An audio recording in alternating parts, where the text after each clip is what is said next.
श्री गणेशाय नमः। नमस्कार दोस्तों, स्वागत है आपका हमारे YouTube चैनल पर। दोस्तों, आज है द्वादशी और आज द्वादशी की तिथि पर हम आपके लिए लेकर आ रहे हैं लक्ष्मी जी, विष्णु जी और गणेश जी की चमत्कारी कथा, जिसके सुनने मात्र से आपकी हर इच्छा पूरी होगी। तो जुड़े रहे हमारे इस वीडियो के साथ। तो एक गांव में एक बुढ़िया माई रहती थी। उसके 2 बेटे तथा बहू भी थी। बुढ़िया माई भगवान श्री हरि विष्णु की परम भक्त थी। अपना जीवन दान, पुण्य और धर्म कार्यों में लगाती थी, परंतु बुढ़िया माई कभी भी मंदिर और सत्संग में और तीर्थ स्थानों पर नहीं जाती थी। एक बार गांव में भगवत गीता हो रही थी। बेटे ने माँ से कहा कि माँ, आप सारा दिन घर में रहती हो, आप मंदिर में भागवत कथा सुनने क्यों नहीं जाती? बुढ़िया माई ने बेटे का मन रखने के लिए कह दिया कि आज जाऊंगी, परंतु वह नहीं गई। ऐसा करते करते 6 दिन निकल गए। बुढ़िया माई के बेटे ने कहा कि माँ, आज अंतिम दिन है, आज तो कथा सुनने आपको जाना ही पड़ेगा। सारा दिन घर का काम करके बुढ़िया माई ने जाते जाते इतना देर कर दी कि अंतिम दिन की भागवत कथा भी समाप्त हो गई। भगवान श्री हरि विष्णु सन्यासी का रूप धारण करके बुढ़िया माई के पास आए और बोले कि बुढ़िया माई, तुम कहाँ जा रही हो? बुढ़िया माई ने कहा कि मैं भागवत कथा सुनने जा रही हूँ। तब सन्यासी रूपधारी भगवान श्री हरि विष्णु ने कहा कि अब इतनी देर से क्यों जा रही हो? वहाँ तो अब कथा समाप्त हो गई, अब वहाँ जाकर क्या करोगी? बुढ़िया माई ने कहा कि अब घर से निकली हूँ तो जाकर ही आऊंगी। तब सन्यासी रूपधारी भगवान श्री विष्णु ने कहा कि अब कथा समाप्त हो गई है, भक्त लोग भी अपने घर चले गए, अब तुम वहाँ से क्या लाओगी?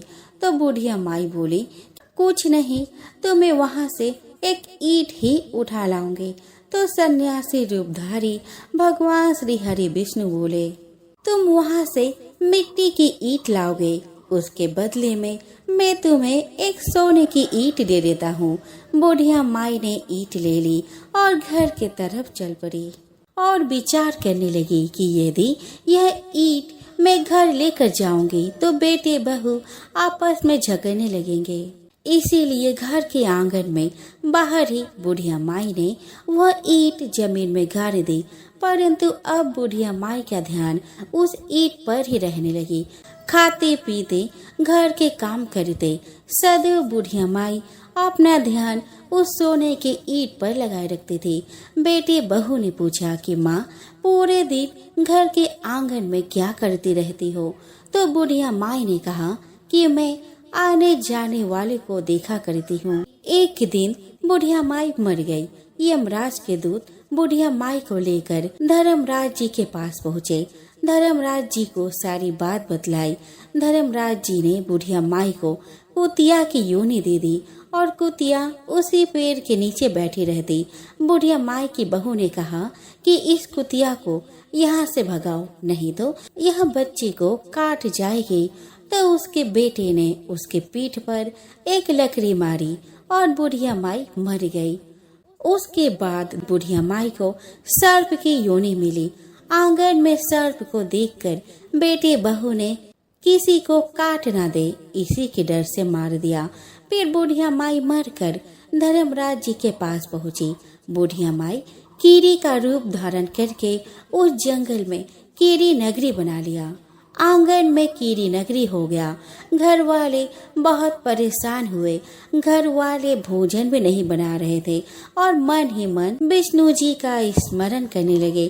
तब भगवान श्री हरि विष्णु सन्यासी का रूप धारण कर उनके पास आए और बोले कि कुछ खाने को दे दो। तो घर वालों ने कहा कि महाराज, हमारे यहाँ खाने को तो कुछ भी नहीं बना, क्योंकि हमारे घर में कीड़ी नगरी हो गया है, आप ही इसका उपाय बतलाइए। तब महाराज जी ने आंगन में गड़ा हुआ सोने की ईंट निकाली और दोनों बेटे को दे दी और कहा कि तुम्हारी माँ के नाम से दान पुण्य करना, धर्मशाला बनवाना, स्कूल बनवाना, पियायु लगवाना, गौशाला में गाय के चारे की व्यवस्था करना। परंतु दोनों बेटे आपस में झगड़ने लगे कि तू दान कर, कि तू दान कर। किसी ने बुढ़िया माई के नाम से कोई दान नहीं किया और कीरी नगरी वहां उसी स्वरूप में स्थापित रहा। कुछ दिन बाद सन्यासी वापस आया और बुढ़िया माई के बेटे ने भगवान स्वरूप सन्यासी महाराज से कहा कि हमारे घर की हालत वैसी की वैसी ही है, कीरी नगरी तो वैसा का वैसा ही है। तब साधु रूपधारी सन्यासी महाराज ने कहा कि वह सोने के ईंट के टुकड़े लाओ और उन्हें बेचकर उनसे जो भी धन मिले उसे तुम्हारी माँ के नाम से दान पुण्य करो। इस कीरी नगरा पर शक्कर और आटा डालो। तुम ऐसा करोगे तो तुम्हारी माँ को मोक्ष प्राप्त होगी। सन्यासी महाराज के कहे अनुसार बुढ़िया के बेटे ने वैसा ही किया, जिसके फल स्वरूप उनके घर से कीरी नगरी चला गया। तो दोस्तों, जो व्यक्ति प्रतिदिन कीरी नगरी पर आटा और शक्कर डालता है वह सदैव धनवान रहता है और सुख शांति से जीवन यापन करता है। उसके घर में कभी भी कोई कष्ट नहीं आता। उसका जीवन सदा आनंद से व्यतीत होता है। उसके परिवारजन उसे अत्यधिक स्नेह प्रदान करते हैं।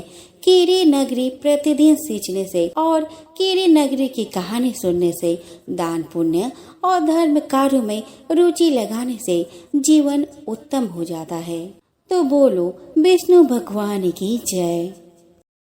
किसी गांव में एक ब्राह्मण और ब्राह्मणी रहते थे। वे बहुत ही उदार, दयावान और ईमानदार थे। ब्राह्मणी के 2 पुत्र थे लेकिन कोई पुत्री न थी। अतः ब्राह्मणी हर रोज अपने आंगन में लगी तुलसी माता को सींचती और प्रार्थना करती कि हे तुलसी माता, मुझे आप ही के जैसे एक पुत्री चाहिए। वह रोज तुलसी जी से यही प्रार्थना करती। कुछ दिनों बाद ब्राह्मणी गर्भवती हुई और उसने बहुत ही सुंदर पुत्री को जन्म दिया। पुत्री में तुलसी माता के सदृश ही गुण थे और वह तेजस्वी प्रतीत हो रही थी। ब्राह्मण बहुत ही गरीब था। पूजा पाठ के समय जो दान में मिलता उसी से ही उसका और उसके परिवार का गुजर बसर होता था। ब्राह्मण और ब्राह्मणी ने अपने बच्चे का नाम सुवर्णलेखा रखा। सुवर्णलेखा की एक बहुत ही अच्छी दोस्त थी जिसका नाम था चमेली। दोनों एक ही साथ घूमते, खेलते, नाचते और गाते। एक के बिना दूसरे का कोई काम न चलता था। सुवर्णलेखा को तुलसी माता से एक वरदान प्राप्त था कि कोई भी व्यक्ति अगर सच्चा मन से उस पर एक मटकी पानी डाले तो वह तुलसी के पौधे में बदल जाती एवं उसमें मोतियों का फूल लगते एवं जब दूसरे मटकी का पानी उस पर डाला जाता तो वह पुनः लड़के रूप में आ जाती। लेकिन यह बात स्वयं सुवर्णलेखा को पता नहीं था। एक रात खुद तुलसी माता ने उसे स्वप्न में आकर बताई। सुबह नींद से उठने के बाद उसने यह बात अपने सहेली को बताई। बात को सिद्ध करने के लिए एक दिन सुबह जब सब सो रहे थे तब सुवर्णलेखा ने अपने सहेली को बोली कि जाओ 2 मटकी पानी भर लाओ। एक मटकी पानी अभी मेरे ऊपर डालना और दूसरे मटके पानी पौधे बनने के बाद मेरे ऊपर डालना। सहेली ने ऐसा ही किया। पहले मटके के पानी डालते ही वह एक सुंदर शाखा प्रशाखा युक्त तुलसी के पेड़ में बदल गई और उसमें मोती के फूल उगने लगे। पौधा बने सुवर्णलेखा ने अपने सहेली से कहा कि मेरे ऊपर लगे मोती को तोड़ो, लेकिन संभल कर तोड़ना ताकि मेरी टहनी ना टूट जाए। सहेली ने सारे मोती तोड़ लिए। उसके बाद सहेली ने दूसरे मटके के पानी उस पर डाली। वह तुलसी का पौधा दोबारा लड़की के रूप में आ गई। इन मोतियों से माला बनाकर वह बाजार में रोज बेच आती। उन पैसों को वे अपने माँ बाप को दे आती। माँ बाप के पैसे के बारे में पूछने पर सुवर्णलेखा ने सारी सच्चाई बता दी। तुलसी माता की जय हो। तुलसी माता की कृपा से उनके घर की अवस्था सुधरने लगी, परंतु उन्होंने यह बात छुपा कर रखी। यह घटना अब रोज की हो गई। दिन बीतने के साथ साथ ब्राह्मण अब धनवान हो गया था। सुवर्णलेखा देखने में बहुत ही सुंदर थी। एक बार बाजार से आते वक्त उस राज्य के राजकुमार से उसका मुलाकात हुआ और देखते ही देखते दोनों में प्यार हो गया। राजकुमार सुवर्णलेखा से सच्चा प्यार करता था और सुवर्णलेखा भी राजकुमार से सच्चा प्यार करती थी। दोनों परिवार के मत मिलने पर दोनों का विवाह हो गया। सुवर्णलेखा अपने ससुराल चली गई। सुहाग रात के दिन सुवर्णलेखा ने अपनी सच्चाई अपने पति यानी कि राजकुमार को बताई। राजकुमार से बोली कि तुम 2 मटकी पानी भर कर ले आओ। राजकुमार 2 मटकी में पानी भर कर लेकर आए और 1 मटकी का पानी उस पर डाला। पानी डालने के साथ ही वह तुलसी के पौधे में बदल गई। उसमें मोतियों का ढेर लग गए। राजकुमार यह देखकर आश्चर्यचकित रह गया। फिर उसने दूसरे मटके की पानी डाली तो वह पुनः लड़की के रूप में आ गई। सुवर्णलेखा राजकुमार को बताती है कि यह सब तुलसी माता का दिया गया वरदान है और दोनों सो जाते हैं। सुबह जब राजकुमार का बहन अपने भैया के कक्ष में आती है तो वह आश्चर्यचकित रह जाती है क्योंकि पूरे कमरे में मोती बिखरे पड़े थे। उसने भाभी से पूछा कि भाभी क्या बात है। ननद के हट करने पर भाभी सब कुछ बता देती है। ननद बहुत चंचल थी। वह यह बात अपने दोस्तों को बता देती है। ननद अपने भाभी से बार बार मोती के पेड़ बनने को कहती है पर राजकुमार मना कर देता है। एक बार राजकुमार को राज्य से बाहर कोई काम से जाना पड़ा। ननद इसी समय का फायदा उठाकर भाभी के पास जाती है और मोती के पेड़ बनने के लिए हट करती है। भाभी के मना करने पर वह बोलती है कि भाभी सिर्फ एक बार ही, उसके बाद मैं आपको कभी भी नहीं कहूँगी। भाभी मान जाती है और वह कहती है कि यह आखिरी बार तुलसी का पौधा बनेगी। दूसरे दिन ननद भाभी को लेकर दूर के एक बगीचे में गई। 2 मटकी पानी भरा। उसने पहला मटके के पानी उस पर डाला।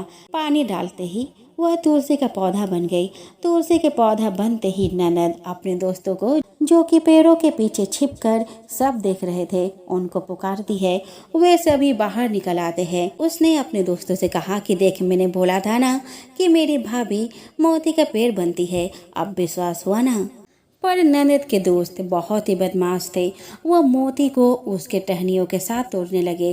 टहनियाँ को पकड़ पकड़ कर झूमने लगे, जिसके कारण तुलसी के कई डाल टूट गए। सभी दोस्त मोती तोड़कर वहां से भाग गए। ननद ने जैसे तैसे दूसरे मटके के पानी डाली और वहां से भाग गई। पानी ठीक से ना पड़ने के कारण वह पौधा आधे ही लड़की बन पाई थी। शाम हो गई। भाभी घर पर ना पहुंची। ननद से पूछने पर ननद ने बोल दिया कि मुझे नहीं पता, मैं तो आज दिन भर घर पर ही थी। चारों ओर सुवर्णलेखा को खोजा गया पर सुवर्णलेखा कहीं नहीं मिली। कुछ दिन बीत गए। एक लकड़हारा उसे जंगल में वह लकड़ी काटने आया। उसने सारे टूटी टहनियों को लकड़ी समझकर उठा लिया और अपने ठेले गाड़ी में रखकर अपने घर को चला गया। इधर काम खत्म होने पर राजकुमार अपना घर वापस आया एवं सुवर्णलेखा को ढूंढने लगा। लोगों ने कहा कि वह घर छोड़कर भाग गई है, पर राजकुमार को विश्वास नहीं हुआ। राजकुमार सुवर्णलेखा के बिना उदास रहने लगा। उधर एक दिन लकड़हारा लकड़ी काट रहा था। उसी समय उसे उस लकड़ी के ढेर में से रोने की आवाज आई। उसने उस ढेर में देखा एक छोटा सा मांस का टुकड़ा था, जिसमें से कहरने और रोने की आवाज आ रही थी। लकड़हारे ने उसे संभाल कर उठाया और कहा कि तुम कौन हो और तुम्हारी ऐसी अवस्था किसने की है। तो सुवर्णलेखा ने सारी बात बताई। तब लकड़हारे ने उसे उस बगीचे में लेकर आया जहाँ से वह उसे उठा कर ले गया था, पर दुर्भाग्य से उस पौधे के बाकी हिस्से उसे नहीं मिले। अतः लकड़हारे ने सोचा कि उसे राजकुमार को ही सौंप देना अच्छा होगा। अतः उसने राजकुमार को खबर भिजवाई। राजकुमार भागते भागते सुवर्णलेखा के पास आया और उसे देखकर रोने लगा। सुवर्णलेखा ने सारी बात कह सुनाई। राजकुमार सुवर्णलेखा को लेकर राजमहल आया। उसने बड़े बड़े ब्राह्मणों को बुलाया एवं इसका उपाय पूछा।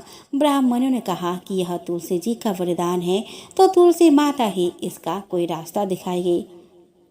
सब ने तुलसी माता की गुहार लगाई और तुलसी माता प्रकट हुई। उन्होंने सुवर्णलेखा को ठीक कर दिया एवं आशीर्वाद देकर अंतर्ध्यान हो गई। राजकुमार ने अपनी बहन एवं उसके दोस्तों को दंडित किया एवं राज्य से निकाल दिया। सुवर्णलेखा एवं राजकुमार खुशी खुशी रहने लगे। एक बार एक मेढक और उसकी पत्नी मेढकी किसी कुएं के अंदर पानी में खेल रहे थे।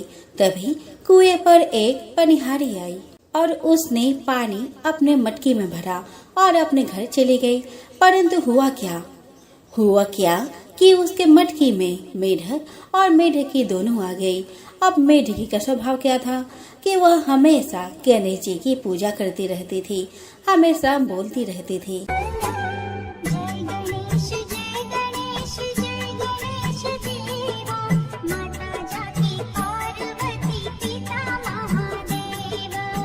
लेकिन इसके इस स्वभाव से मेढक को बड़ा गुस्सा आता था। वो हमेशा कहता था कि हमेशा उस सुर वाले का नाम लेती रहती हो, कभी मेरा नाम तो लेती नहीं। और इस बात पर कभी कभी खूब जमकर झगड़ा भी करता था। अब क्या होता है कि पनिहारी उनको अपने मटकी में भर कर ले गई थी। पानी के साथ में वह अपने घर जाती है और चूल्हे पर पानी गर्म करने के लिए रखती है, तो उस पानी को वह किसी गर्म करने वाले बर्तन में पलट देती है और आग पर रख देती है। अब जैसे ही आग की तपन बढ़ती है तो मेढक अपनी पत्नी मेढकी से कहता है कि मेढकी, मैं तो जल रहा हूँ नीचे से। तो वह कहती है, अच्छा मैं तो नहीं जल रही। और वह मेढकी गणेश जी का नाम लेना शुरू कर देती है। क्या बोलती है?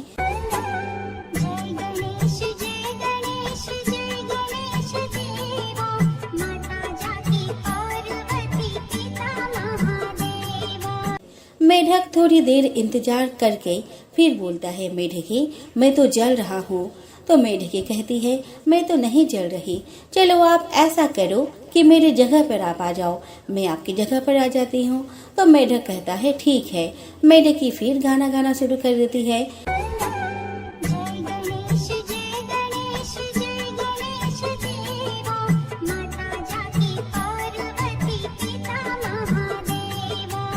मेढक फिर कहता है, अरे मेढकी मैं तो फिर जलने लग गया। तो मेढकी कहती है, पता नहीं तुम्हारे साथ में क्या होता है, तुम बार बार जलने लगते हो। ऐसा करो कि तुम भी गणेश जी का नाम लेना शुरू कर दो, क्योंकि मेरे नीचे तो बिल्कुल भी आग नहीं चल रही है। तो वह कहता है, मैं तो नहीं लेता हूँ सुर वाले का नाम, तू ही ले उसका नाम, मैं तो नहीं लूंगा। तो वह कहती है ठीक है, तुम्हारी मर्जी। वह दोबारा गाना गाना शुरू कर देती है।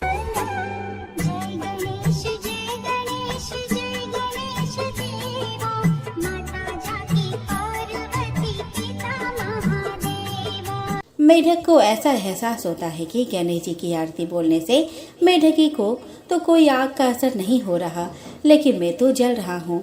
तो क्या करता है, मेढक भी शुरू कर देता है गणेश जी का नाम लेना। तो दोनों के दोनों मटके के अंदर क्या बोलते हैं, गणेश जी की आरती बोलना शुरू कर देते हैं।